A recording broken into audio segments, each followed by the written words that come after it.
Good morning, everyone. Last day of Modular Summit, last day of ECC in Brussels 2024. Hope everyone is still lively and pepped up. I'm excited to get the morning slide and get everyone energized to talk about modular liquidity today. So today we're going to talk about the bridge endgame. I think everyone is kind of working towards the same kind of outcome in terms of a mechanism design perspective from a liquidity perspective. And we're going to see what that endgame looks like when we're building for the scale that we're going to see in the future, which I think is infinite chains or millions of chains. But quickly, just a quick intro. I'm Jim. I'm the co-founder of Catalyst, which is a cross-chain liquidity protocol. I've been a PM in crypto for about 7 years now in various organizations. And I'm also a really big bridge enthusiast, which means I read all the bridge articles, I talk to all the bridge people, I live it, I love it, and I breathe it. And then Catalyst is effectively a liquidity engine for all chains. It's purpose-built such that we can expand to any execution environment and connect them together and eventually share all the liquidity between them. So the future, like I said, is infinite chains, right? Millions of chains. And this is something that I've talked about on Twitter for several years now. And then other folks like Nick on the Celestia team and now the Axelar team and other interoperability teams are starting to feel the same way. And so I think we're going to see a paradigm shift or a mental shift where we think of rollups and we think of chains as equivalent to apps. App teams are going to be launching their own rollups and chains because it's just so easy to do, right? Basically a one-click, simple and as easy as deploying a smart contract as enabled by something like Celestia as an underlying DA layer. And so with this upcoming future, we basically have a choice, a fork down the road, where we can enter utopia, which is modular enlightenment, ample block space and a perfect user experience built to onboard billions of users and all the transaction flow that's going to come with it. Or we're going to go down kind of a very, very terrible route, which is modular dystopia, effectively chaos that ensues when you have all these millions of chains all fragmented in terms of liquidity, in terms of UX, and in terms of social alignment. And really the only thing that's actually keeping us on the left-hand path as opposed to the right-hand path is interoperability. And that will bring us towards this modular alignment path, which is why I personally feel like it's so important to be building interoperability in order to ensure that we stay on that road. However, it's really, really easy if interoperability is kind of faltered in a certain piece for this modular chaos to kind of unfold. And so this is kind of the Thanos that we're kind of facing in this modular endgame that's blocking our way towards this modular alignment future that we're seeing. And so to quote my favorite person, Steve Rogers, Captain America, this is the fight of our lives, and we're going to win whatever it takes. And so the good thing about modular chaos versus modular alignment is that we're assembling the Avengers team. We're working together collaboratively with a lot of different folks in the team, right? We're not doing this alone in order to ensure that we're taking down modular chaos and that we're building towards the road of modular alignment that we're kind of seeing in the future of millions of chains. And so just to quote John Charb a few weeks ago, we're all building the same thing. And what that looks like in terms of modular enlightenment is basically what we call the modular mullet. And so we have chain abstraction in the front, which is a way in which we can basically abstract away all of the blockchain complexity for app developers and for users. And on the back end, we leverage the millions of chains or the infinite chains they're going to see in order to have all that ample block space and all that customization that chain developers really want and desire. And so what that looks like from a more kind of technical lens is basically cake. It's basically the chain abstraction framework that Frontier Research pioneered, where we have all these different pieces coming together. These are the Avengers coming together in order to ensure that we're fighting Thanos and moving towards modular alignment. And so what does that look like from a bridge endgame perspective? And so like with anything with modular blockchains, we go modular, right? And so Across we kind of pioneered this idea of what the endgame bridge looks like with their V3 announcement. And so with that is intents, We have kind of intents that are flowing through all these user intents and all this order flow that's happening off-chain. We have solvers, effectively these middlemen or middle organizations that are fulfilling these intents. They are off-chain agents that are able to bundle these intents together and actually form transactions to execute on-chain.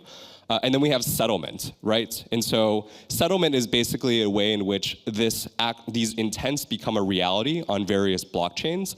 And also the solvers are able to repay in order to continue executing intents for these users. And so what that looks like is that we're assembling the Avengers, right? From a modular bridge perspective, effectively we have all these different organizations that are effectively filling in these different pieces of the modular bridge stack. And so we have the permission layer, or said differently, we have the intents layer of all these organizations that are building off-chain intents and off-chain permissions. We have the solver layer where across also fits in, but effectively a way in which we can onboard more solvers and also decentralize more solvers such that there are more of these off-chain agents that are able to participate in this endgame stack. And then lastly, we have the settlement layer as well, which is where Catalyst fits in, actually. It's a way in which solvers can be repaid, and then the actual transactions can be fit into the necessary blockchains. And so that's all great and dandy, right? Thinking about all of these different frameworks and all these different ways in which existing players are fit into it. But what does that mean when you actually take all these frameworks and push it towards the limit, push it towards what it looks like to scale to 1 million chains? And so what I'm going to do is I'm going to walk through kind of what a flow looks like of onboarding a new chain. And then what we can do is take that n=1 example and scale it to 1 million and see how much it can actually hold up. And so let's take the perspective of a new chain launching. Mind the analogy, it's basically like the Big Bang, right? It's an explosion, it's something that's created from nothing, and it's kind of the start of the new chain life cycle. But the issue about this is that there's no life, right? When you create a new chain, there's nothing really there, right? And that's kind of what we see as an issue with founders right now that are building new rollups and chains, is that they make it, they're really excited, they can use all these different modular frameworks like OP Stack, like Arbitrum Orbit, but then what, right? It's kind of in its own planet, and there's not a lot of life really breathed into it. And so what they can do is effectively 2 options, right? The first option is injecting resources into the chain. And so what you can do is, if you are a new chain or you are a new rollup and you need to inject resources into it, this is where the modular bridge becomes really helpful, right? You can take the intent of onboarding these new assets into this new chain, and there's effectively these solvers that are able to bring these assets onto there, and it's kind of analogous to importing goods, right? And so in this picture, you can kind of see that there's 2 projects that are working towards this. There's Hyperlane and there's Stargate. And so what Hyperlane does is they have something called Warp Route, where you can effectively wrap assets on any chain and permissionlessly bring that to a new chain. So you can bring things like ETH and USDC if you want that to be injected into this new chain's economy. And the second thing is Stargate, which is conceptually similar, and so Stargate is a cross-chain AMM where you can effectively wrap the assets that are in these different chains that Stargate is deployed on, like Optimism and Arbitrum, and you can bring it onto a new chain using their omni-chain standard that they call OFT. So again, this is analogous to effectively importing goods into a new planet. And so what if you're a new chain and you don't have necessarily the business relationships or the liquidity or the financial ability to actually import all these goods, right? It's not like people are doing this out of the goodness of their hearts. You have to, set up business deals in order to inject these chains. And so you can do something else, which we call basically forming a trade deal, right? And so if you're a chain, if you have something that's desirable, right? If you have a natural resource, for example, for a planet, but in this case, let's say you're a gaming chain and you have access to all these new users that are performing, that are, pretty adjacent to crypto. that's something that's desirable for other chains, and they want to access that, right? And so what you can do is effectively form a bilateral agreement in which you're working with those chains.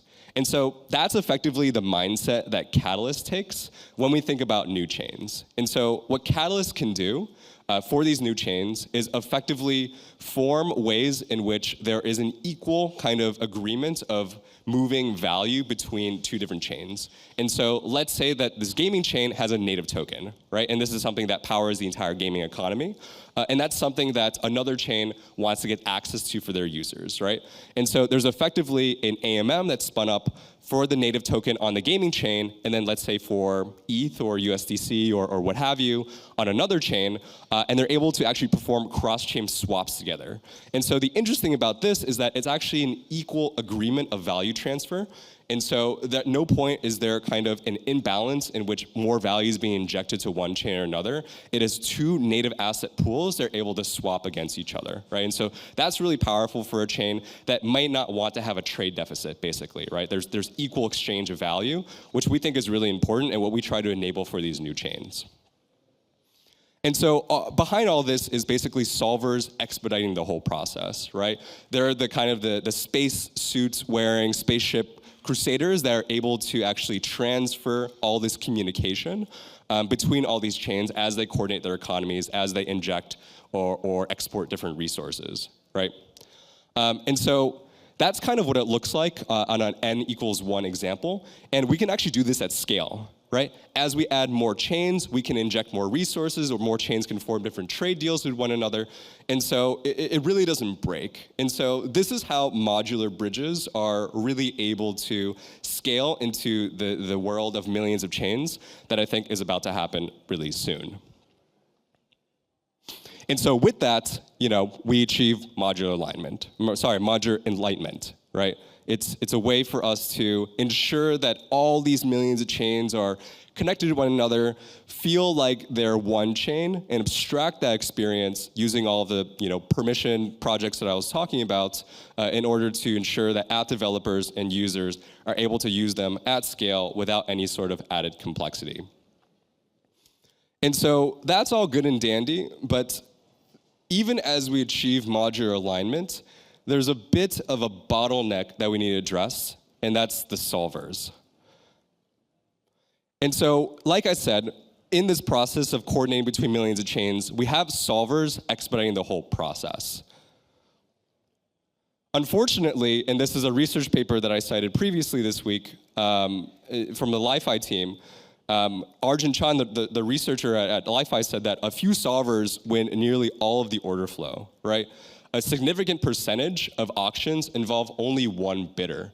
And so what that looks like is, even though we think of this huge ecosystem of solvers that are actually fulfilling these intents across all these different chains, it looks more like Wintermute doing it, right? And so it's not solvers expediting the process, it's Wintermute or other large market makers that have the financial resources in order to actually move these communication methods.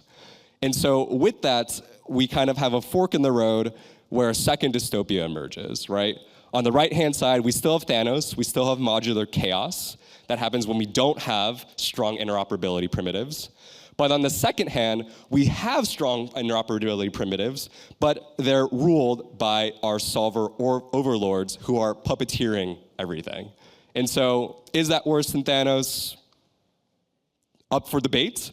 But definitely something that I personally don't want, and that we're working really hard with Catalyst in order to ensure that that doesn't happen either. And so we need to break this hegemony. We need to find a way in which it becomes easier to be a solver, such that it's not Wintermute that's coordinating all of the cross-chain activity in the future, but it's actually a decentralized open ecosystem of solvers that can do so. And so how we do that is going back to first principles, looking at the solver flow and looking where the bottlenecks are and seeing how we can help with that, right? And so these graphics are actually from the Everclear team, but I think they're incredibly helpful in showing what happens in the current solver state.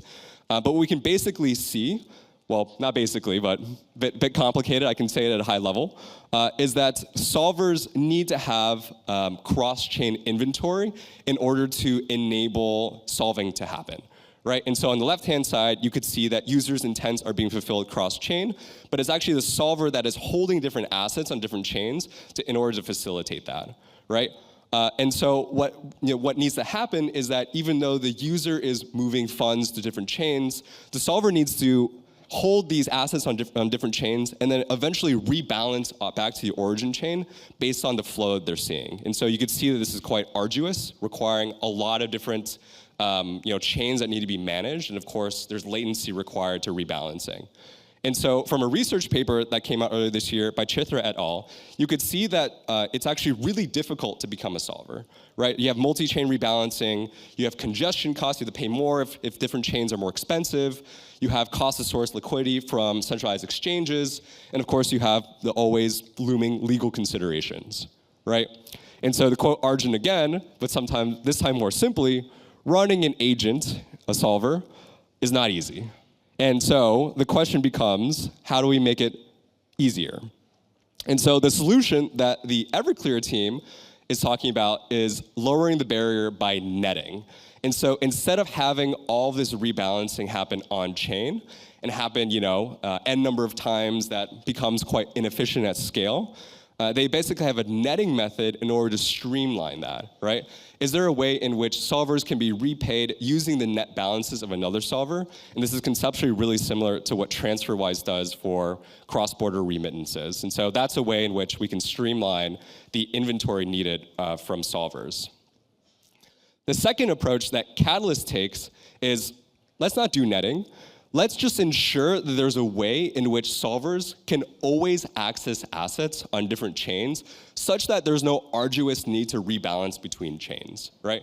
And so our hope is that solvers don't need to hold cross-chain inventory because there's an underlying liquidity layer that they can always access assets towards. And so if they're moving assets from Ethereum to various L2s or from Ethereum to the Cosmos space, is there a way such that solvers can always just access the assets on the solver on the destination chain, such that they don't need to hold cross-chain inventory? And if that doesn't make sense, I'm sorry, I'm abstracting away a lot of details. Feel free to ask me after the talk, and I'm happy to explain that more in detail. But basically, what I'm trying to say is there are various ways that we're thinking about ensuring that we go down the path of modular alignment. There are various ways that we think about breaking down the barriers to become a solver such that we're not beholden to Wintermute and the other solver overlords. And that's the beauty of crypto, is that we're all building towards the same thing. We all want to achieve modular alignment. And in the interoperability space, there are a number of teams like Catalyst, like Everclear, like Across, Hyperlane, Li-Fi, and Stargate, and a bunch of our logos that I didn't add because they didn't fit into this Avengers picture that I found on the internet, that are working towards this. And as a result, it becomes a beautiful canvas of perfection. And so that's the beauty of working in crypto and in interoperability. Thank you, guys.